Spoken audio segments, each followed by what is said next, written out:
Episode की शुरुआत hospital से होती है, जहां सुधा एक बड़ा फैसला लेती है। वह चैरिटी के लिए 20 लाख रुपए का चेक साइन करती है। यह देखकर डॉक्टर रजत काफ़ी हैरान हो जाते हैं क्योंकि रकम बहुत बड़ी होती है। सुधा उन्हें समझाती है कि वह अपने हॉस्पिटल की प्रतिष्ठा बचाने के लिए कोई भी कदम उठाने को तैयार है। वह यह भी साफ करती है कि अब और गलतियां वह सहन नहीं कर सकती क्योंकि पहले ही कई परेशानियों का सामना कर चुकी है। वह बताती है कि यह पैसा एक सामाजिक कार्य के लिए दिया जा रहा है और उसे चैरिटी पर पूरा भरोसा है। साथ ही वह उम्मीद करती है कि शगुन के ट्रस्ट से उसे जल्द ही चैरिटी प्रोग्राम का इनविटेशन मिलेगा। इसके बाद कहानी दूसरे सीन में शिफ्ट होती है, जहां आलिया अपनी कार से एक फाइल उठाते हुए फ़ोन पर बात कर रही होती है। तभी उसकी नज़र कार में पड़े एक ब्रेसलेट पर जाती है। उसे याद आता है कि ये उसी लड़के का है जिससे वो कुछ समय पहले मिली थी। वह सोच में पड़ जाती है कि वह इस छोटी सी चीज़ को लेकर इतना क्यों सोच रही है, क्योंकि शायद उस लड़के को भी याद नहीं होगा कि उसका ब्रेसलेट कहाँ है। उसी दौरान उसकी रूही से बातचीत चल रही होती है। आखिर में वह खुद को समझाती है कि इस बात को ज़्यादा महत्व देने की ज़रूरत नहीं है और ब्रेसलेट को कार में ही छोड़कर आगे बढ़ जाती है।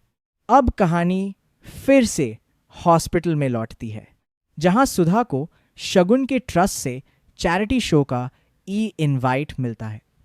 ये देखकर वह बहुत खुश हो जाती है क्योंकि उसे लगता है कि उसका पहला कदम सफल हो रहा है। वह अपने असिस्टेंट को इवेंट में जाने की तैयारी करने के लिए कहती है। साथ ही वह एक नई इनवाइट एक योजना बनाती है। वो चाहती है कि रमन और इशिता किसी तरह केस वापस ले लें। इसी दौरान इशिता का फ़ोन आता है। सुधा थोड़ी हैरान होती है लेकिन कॉल उठा लेती है। इशिता स्पीकर पर बात करते हुए बताती है कि वह और रमन हरजाने को स्वीकार करने के लिए तैयार हैं। यह सुनकर सुधा बेहद खुश हो जाती है क्योंकि उसे लगता है कि चीज़ें उसके पक्ष में जा रही हैं। दोनों के बीच इस बात पर चर्चा होती है कि चेक कहाँ दिया जाएगा और कहाँ मिलना सही रहेगा।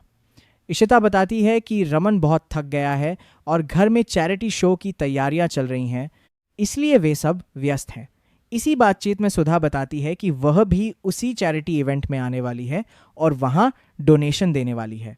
इशिता उसकी तारीफ करती है और सुझाव देती है कि मुआवजे का लेन देन भी उसी इवेंट में कर लिया जाए।